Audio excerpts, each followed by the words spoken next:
Okay students, तो आज हम डिस्कशन करेंगे पाली एक्सक्लूजन प्रिंसिपल पे। पाली एक्सक्लूजन प्रिंसिपल जो है ये 1925 में ऑस्ट्रियन एक फिजिसिस्ट था, ऑस्ट्रियन फिजिसिस्ट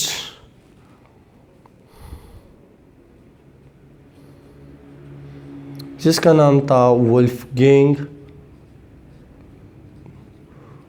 वोल्फगैंग पाली। उसने इलेक्ट्रॉनिक कन्फिगुरेशन के लिए रूल्स दे दिए और जिसको पहचाने जाते हैं पाली एक्सक्लूजन प्रिंसिपल के नाम से। तो ये जो प्रिंसिपल है ये हमारे साथ सिंपली एक्सप्लेनेशन करता है कि अगर हमारे साथ दो इलेक्ट्रॉन है तो उसके लिए सारे क्वांटम नंबर सेम नहीं हो सकते। यानी कि सिंपली हम कहते हैं इन अ गिवन एटम, एक एटम में no two electron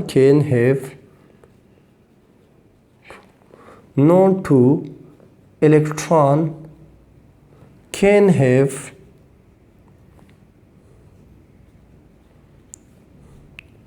the same set of four quantum numbers.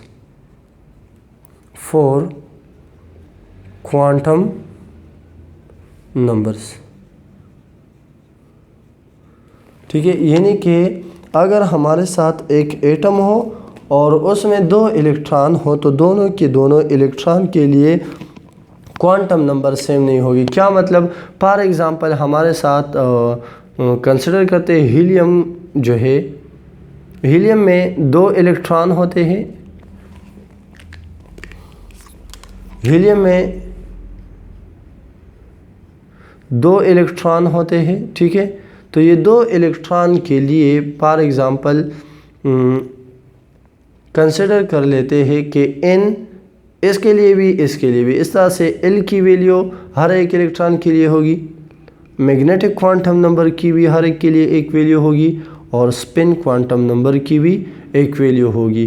तो इस पाली एक्सक्लूजन प्रिंसिपल में कहते हैं कि ये जो चार वैल्यूज़ है यानी कि L, M, N और S ये सारे आपस में सेम नहीं हो सकते। किस तरह से?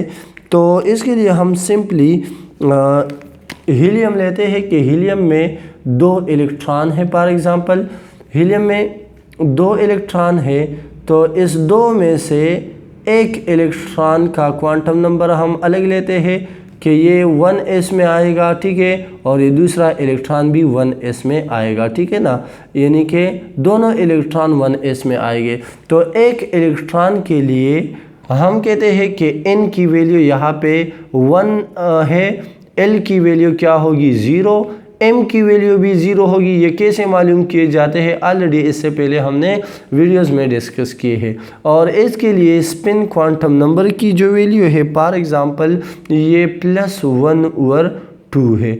इस तरह से दूसरा जो इलेक्ट्रॉन है वो भी 1s में है तो उसके लिए n = 1, l = 0 होगा, m भी 0 होगा और s क्या होगा -1/2। यानी कि इसको हम इस तरह से डाउन एरो से शो करते हैं और इसको हम अपवर्ड एरो से शो करते हैं। अब यहाँ पे देखें तो ये दोनों आपस में सेम है, ये दोनों भी आपस में सेम है, इसकी भी वैल्यू 1 आती है, इसकी भी वैल्यू 1 आती है। इस तरह से ज़िमीतल क्वांटम नंबर की भी वैल्यू 0 आती है और यहाँ पे भी 0, और यहाँ पे मैग्नेटिक क्वांटम नंबर की भी वैल्यू 0 और यहाँ पे भी 0। और स्पिन क्वांटम नंबर को देख के यहाँ पे क्या है +1/2 आया हुआ है इससे, और ऐसे क्या है -1/2। तो बाकी तीन तो सेम हो सकते हैं लेकिन एक क्वांटम नंबर जो है वो क्या होगा, वो डिफरेंट होगा। ये पाली एक्सक्लूजन प्रिंसिपल है। यानी कि इससे हम कंक्लूजन ये लेते हैं कि जब हम इलेक्ट्रॉनिक कन्फिगुरेशन करते हैं तो इलेक्ट्रॉनिक कन्फिगुरेशन करते वक्त जब हम ऑर्बिटल में इलेक्ट्रॉन की डिस्ट्रीब्यूशन करते हैं या ऑर्बिटलों में इलेक्ट्रॉन की प्लेसिंग करते हैं तो हम इस तरह से करेंगे। फॉर एग्जांपल ये एक ऑर्बिटल है, इसमें से 2 इलेक्ट्रॉन हमने प्लेस करने हो तो एक को हम एंटी क्लॉकवाइज और दूसरे को हम एंटी क्लॉकवाइज पुट करेंगे, यानी कि एक के लिए क्वांटम नंबर की वैल्यू +1/2 और दूसरे के लिए क्या होगी -1/2 वैल्यू होगी। तो ये पाली एक्सक्लूजन प्रिंसिपल देख के जब आप लोग एक ऑर्बिटल में 2 इलेक्ट्रॉन फिलअप करते हो तो आपने क्या करना है, एक इलेक्ट्रॉन क्लॉकवाइज और दूसरे को एंटी क्लॉकवाइज पुट करना है। तो ये सारा डिस्कशन था पाली एक्सक्लूजन प्रिंसिपल के बारे में। इंशाल्लाह इलेक्ट्रॉनिक कॉन्फ़िगरेशन के लिए जो 3rd रूल है वो हम अगले लेक्चर में डिस्कस करेंगे।